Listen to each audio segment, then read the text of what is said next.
I'll introduce each part of the test and give you time to read the question. This test has 3 parts. In each part, you'll hear a number of different extracts. At the start of each extract, you'll hear this sound. You'll hear each extract once only. Remember, while you're listening, write your answers on the question paper. Part A. In this part of the test, you'll hear 2 different extracts. In each extract, a health professional is talking to a patient.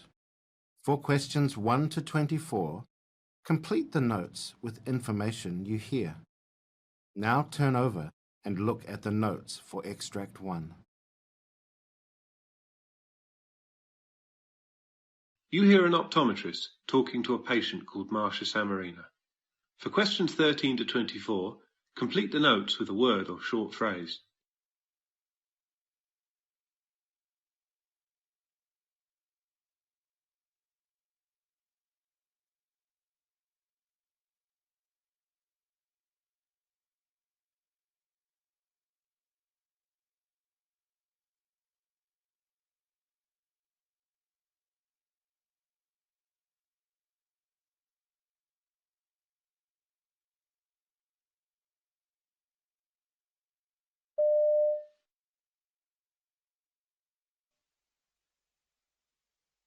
Now, Jane, just before we begin, can I start by asking you your age?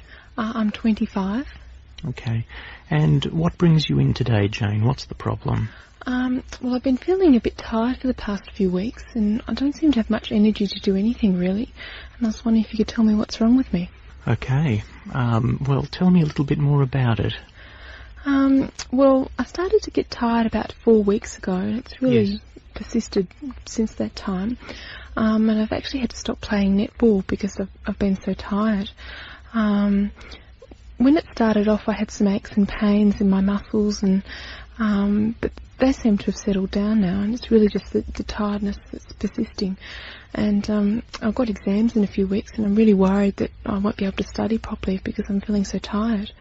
I see. Goodness, that must be very distressing for you. Yeah, it's really worrying me. Yeah. What are you studying?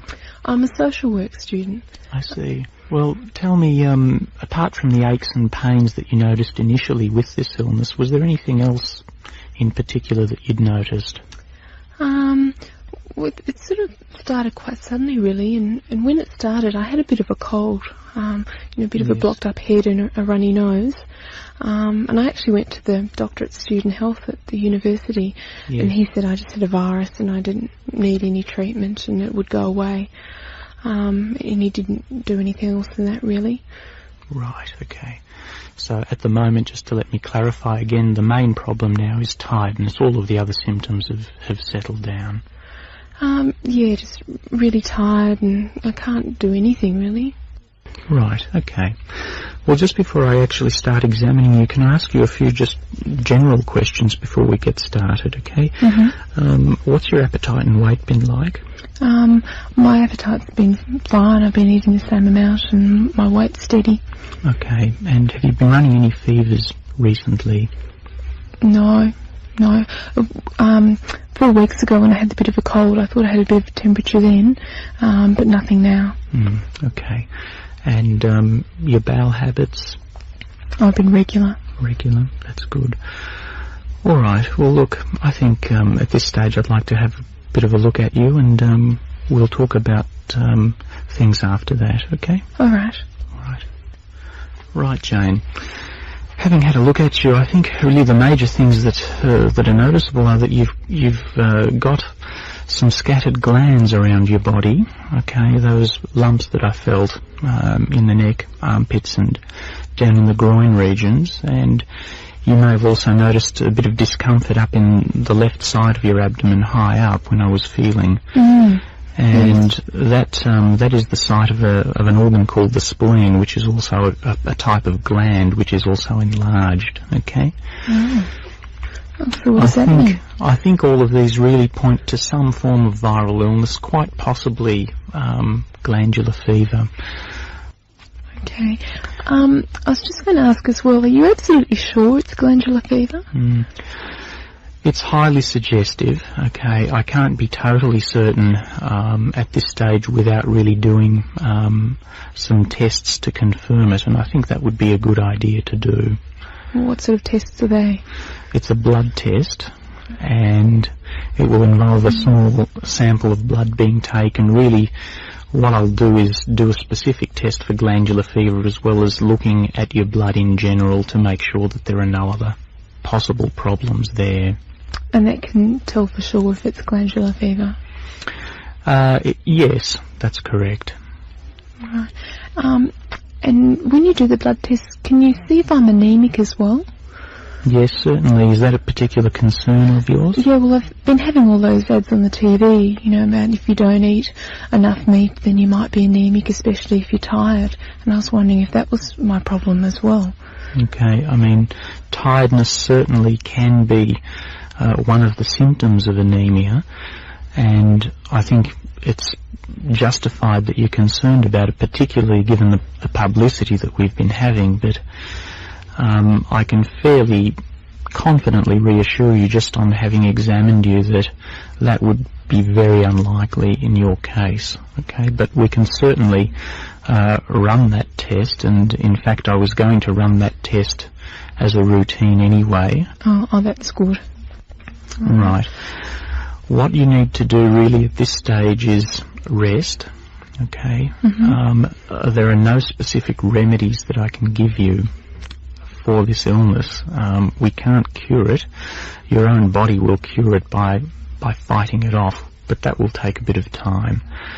How long exactly? Again, I can't be certain. Hopefully within the next week or two you'll be feeling a lot better, but that's something that we're going to have to keep an eye on. At home, really, you need to keep up your diet and keep up your fluid intake, and really we're going to have to organise to meet again and just make sure that this is slowly settling with time.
So, Anita, what has brought you to counselling?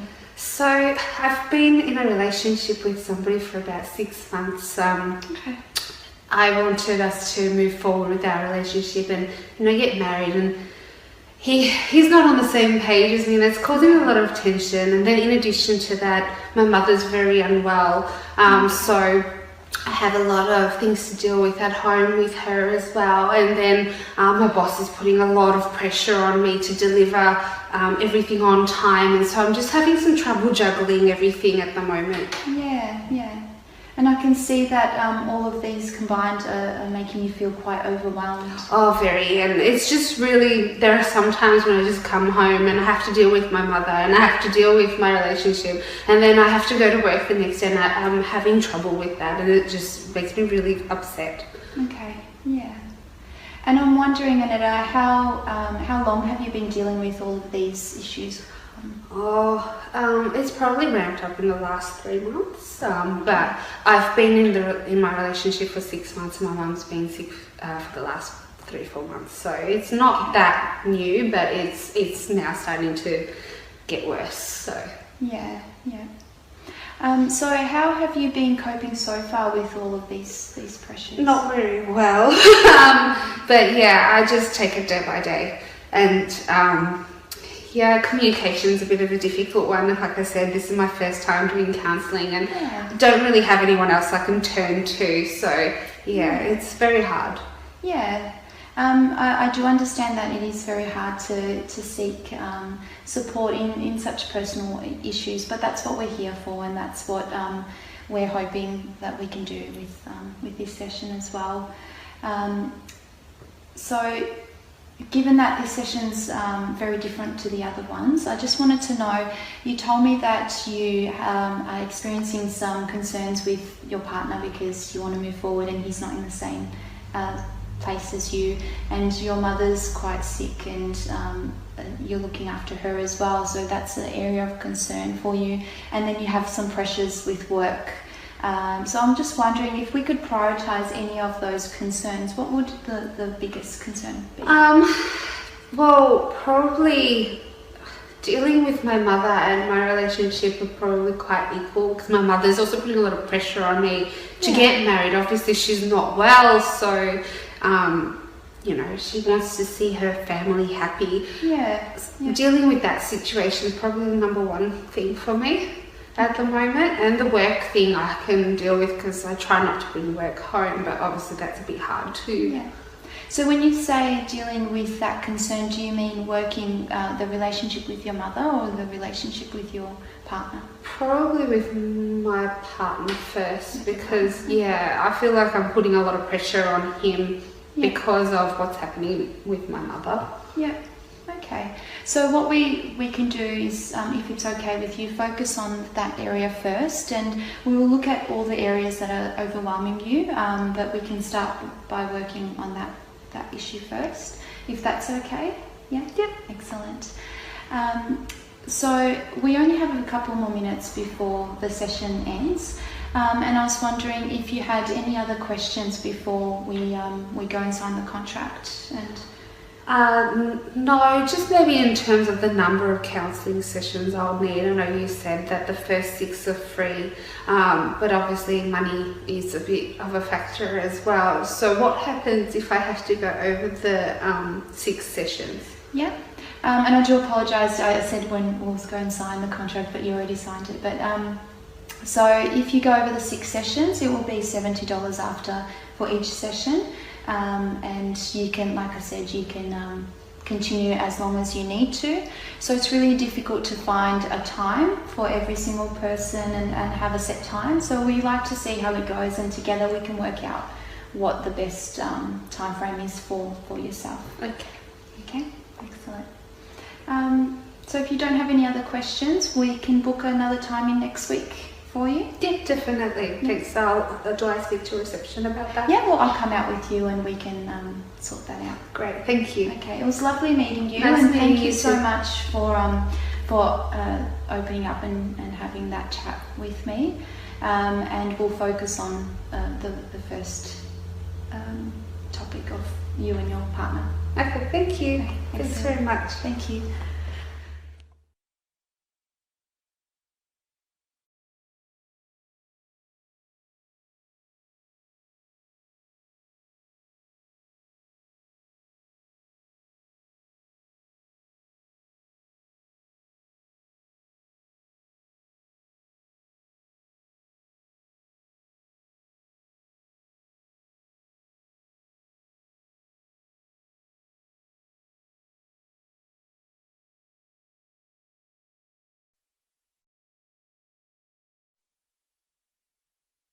Part B, questions 25 to 30.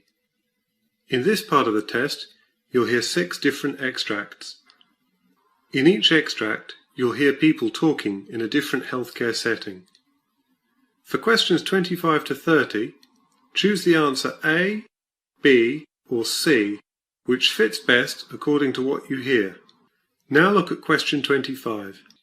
Now, read the question.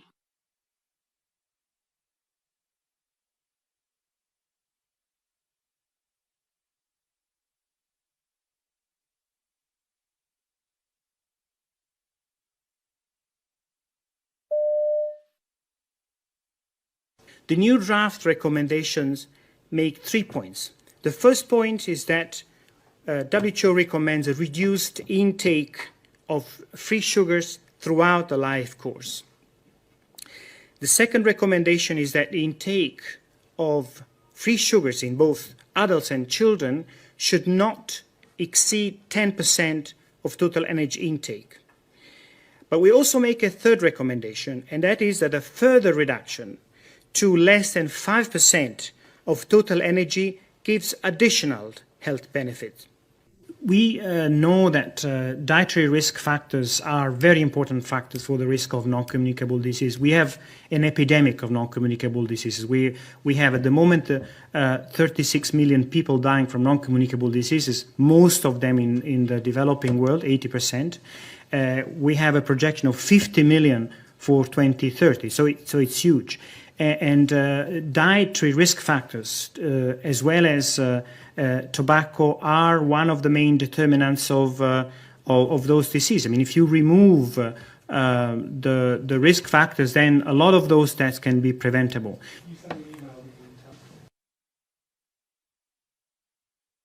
Question 26. Now, read the question.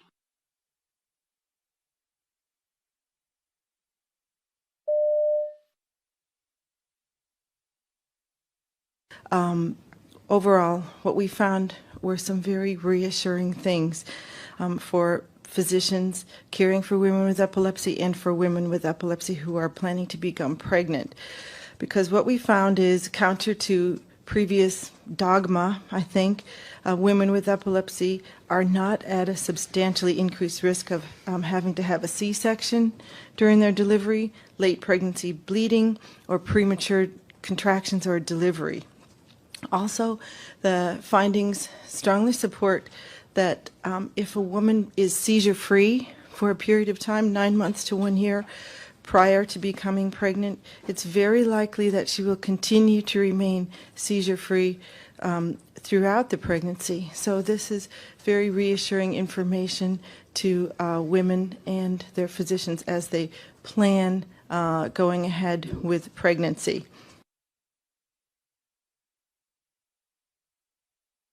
Question 27. Now read the question.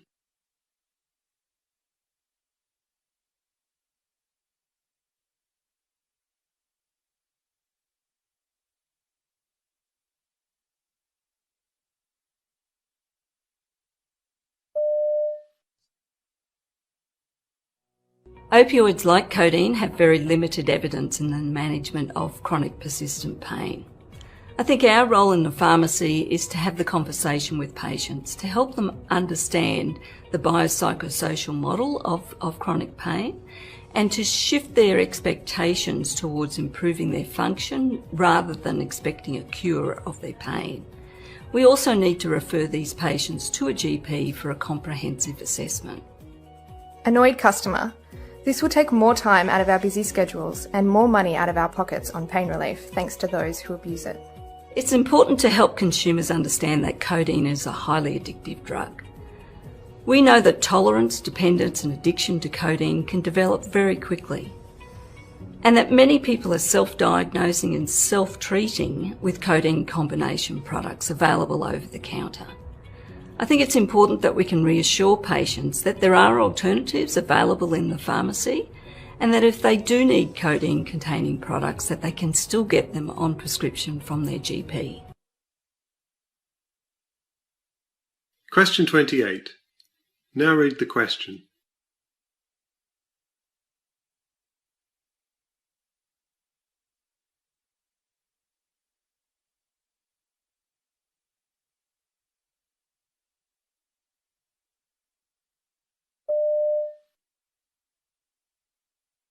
The aged care channel for me takes a lot of the pressure off having to research, find out information. The staff are accepting of it, so it's just another tool, another resource that we use very often, and I'd have to say they embrace it because it's something they can go and do on their own, but it's also something we can do as a group. The aged care channel is pivotal in our training and development resources. It's something that we use all the time. It's part of induction, it's part of ongoing education, it helps registered nurses with their ongoing professional learning. we couldn't do without it. Oh, the Aged Care Channel is a great part of our training and developing resource. It's the biggest part. We certainly have libraries, lending libraries in each facility. As I said, it's part of the induction progress, so it's pivotal. We couldn't do without it. The channel to me is a different tool. We don't have the equipment or the skills to make DVDs or live television, so it brings another type of learning, because everyone learns differently, right into rooms right across the villages. So for us it's a different method, and a lot of the staff really respond to that rather than someone just talking at them. So the interaction, the acting, the scenario all adds to the learning.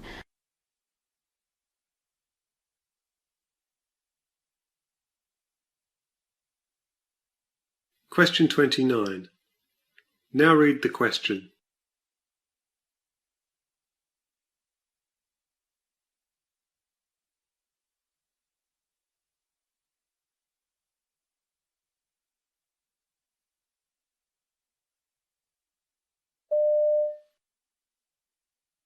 The idea here is to take those cells out of her body or patients' bodies and reprogram them. That's the term for gene editing. Reprogram those cells to identify cancer, put them back into the body in much larger quantities so that the army has expanded, and then see if that can fight the cancer.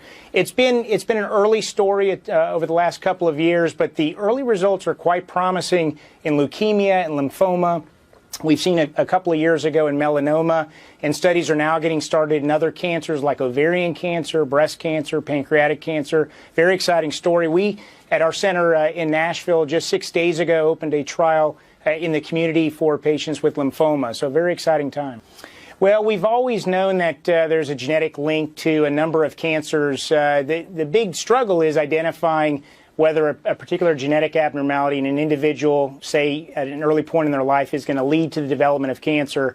So we know for several cancers there's a high risk with certain genes. I guess the one that has caught a lot of attention over the last several years has been what's called the BRCA or BRCA genetic alterations that lead to an increased risk for breast cancer and ovarian cancer. So understanding more correlations like that, if you have this genetic abnormality at birth or later in life, is that going to lead to the development of cancer? A lot of work still in that area. We're learning it's a combination of those genetic risks and probably environmental risks as well. So it may not just be one thing that leads to the development of cancer for the majority of people. Question 30.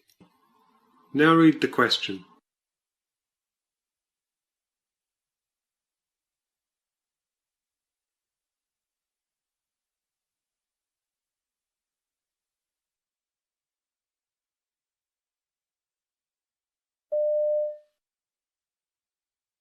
Alright, so Mrs. Smith is a 68-year-old lady. She was admitted 3 days ago with an exacerbation of the COPD.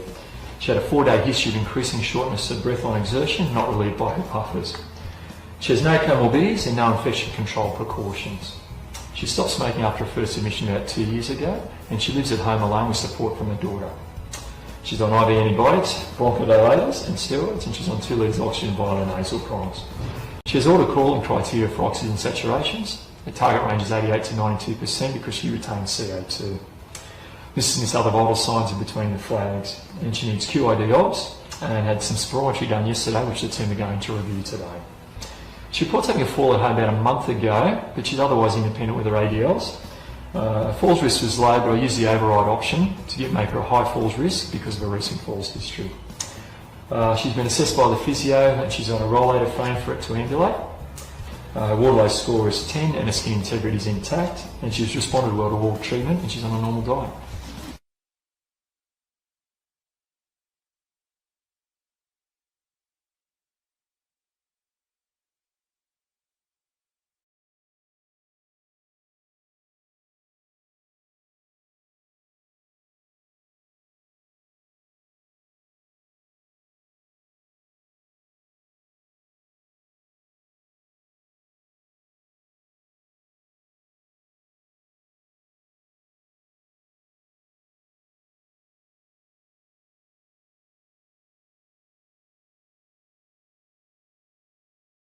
That is the end of Part B.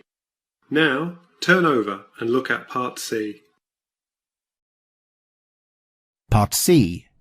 In this part of the test, you'll hear 2 different extracts. In each extract, you'll hear health professionals talking about specific aspects of their work. For questions 31 to 42, choose the answer A, B or C, which fits best according to what you hear. Complete the answers as you listen to the audio. Now, look at Extract 1. Extract 1, questions 31 to 36. You hear the lecture given by a physician on colectomy surgery. You have 90 seconds to read questions 31 to 36.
Hello, doctor. Please explain to me different types of colectomy surgery.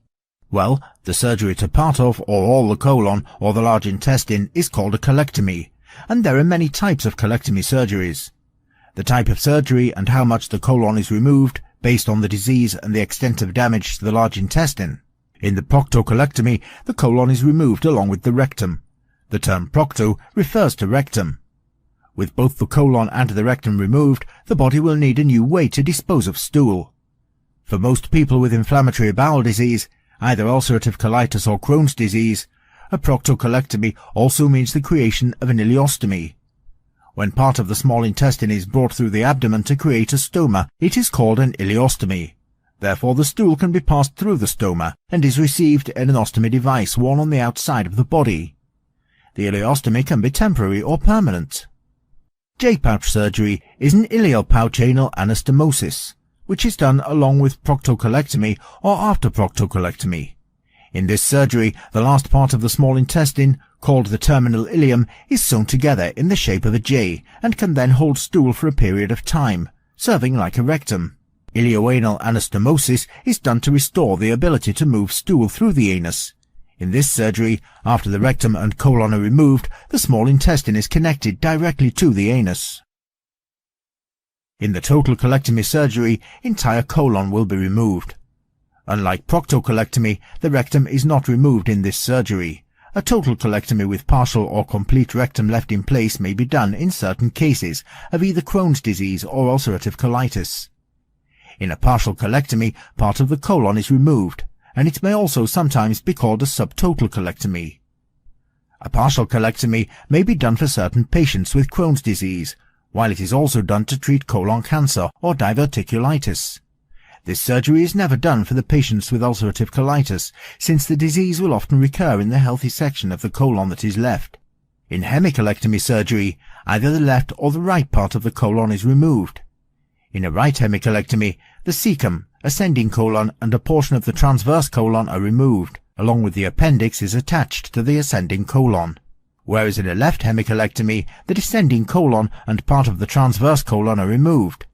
In this surgery, typically the healthy sections of the colon are connected together. Therefore, an ostomy is not required.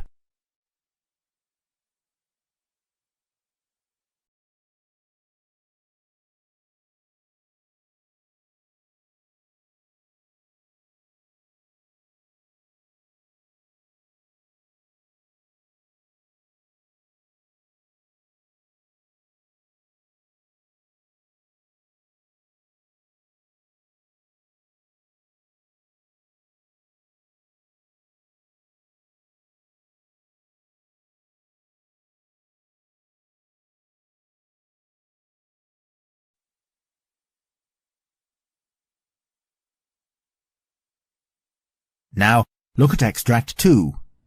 Questions 37 to 42. You hear the monologue of a physician giving a lecture on ankle fractures. You have 90 seconds to read questions 37 to 42.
Hello, Doctor. What are the types of ankle fractures? There are different types of ankle fractures, and treatments vary significantly based on the location and severity of the injury. When a broken ankle occurs, the injury may be to the end of the medial malleolus, called tibia, or to the lateral malleolus, called or both. There are many types of ankle fractures, and let me explain you about certain common types ankle fractures. Lateral malleolus fractures is the ankle fracture that involves only fibula. Most of the lateral malleolus fractures can be treated without surgery if the ankle joint remains stable. A surgery is recommended in case of an unstable joint or the ligaments are damaged. However, the hint for surgical recommendation is when the fibular fracture is within 4 centimeters of the end of the bone. In such case, the fracture can be treated non-surgically if there is no injury on the inner part of the ankle. Medial malleolus fractures involves only tibia. This fracture occurs to the bone on the end of the tibia, which is called the medial malleolus. An isolated medial malleolus fracture is very rare compared with an isolated lateral malleolus fracture. Generally, a displaced medial malleolus fracture is treated with surgery. Bimalleolar ankle fractures involves both fibula and tibia that occur when there is an injury to both the inner and the outer side of the ankle, always resulting in an unstable ankle joint, and surgery is to be recommended for most of the patients with this kind of fracture. Even if the fracture heals without a perfect positioning, the ankle joint alignment will remain disturbed and could result in accelerated arthritis of the ankle. Even after a surgery, ankle cartilage can be damaged at the time of the fracture, resulting in arthritis. Therefore, a proper diagnosis and repair of these fractures is essential to avoid the chance of long-term problems. Although a bimalleolar equivalent fracture involves only fibula, there is also a tear of the ligaments on the inner side of the ankle, resulting in instability of the ankle joint. Therefore, a surgery is essential. Trimalleolar fracture involves both fibula and tibia like a bimalleolar ankle fracture. However, the bone in the back of the tibia called the posterior malleolus is also fractured. At times, if a large fragment of bone is fractured, a surgery is inevitable. Posterior malleolus fracture involves only tibia. This is a rare injury in isolation. Fractures of the posterior malleolus generally occur in association with bimalleolar ankle fractures. In such case, the injury is called a trimalleolar ankle fracture. Mesonerve fracture involves both fibula and tibia, which is a less common injury. However, this injury needs to be diagnosed thoroughly, as there are chances of missing this injury. In this type of fracture, the bone is injured on the inner side of the ankle, called the medial malleolus.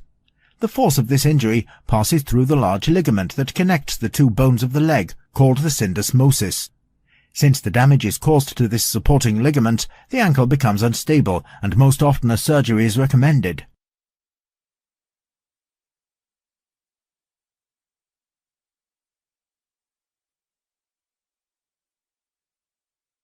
This is the end of Part C. You now have 2 minutes to check your answers.